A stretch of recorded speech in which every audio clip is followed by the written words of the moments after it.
Service. The National Weather Service in Chicago has issued a special marine warning for nearshore waters from Winthrop Harbor to Northerly Island, open waters from Winthrop Harbor to Michigan City out to Mid-Lake until 3:45 a.m.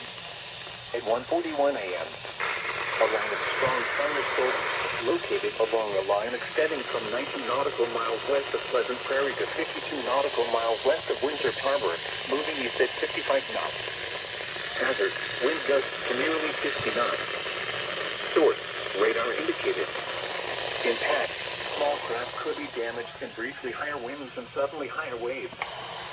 Strong thunderstorms will remain over mainly open waters. Mariners can expect gusty winds, high waves, dangerous lightning, and heavy rain. Boaters should seek safe harbor immediately until these storms pass.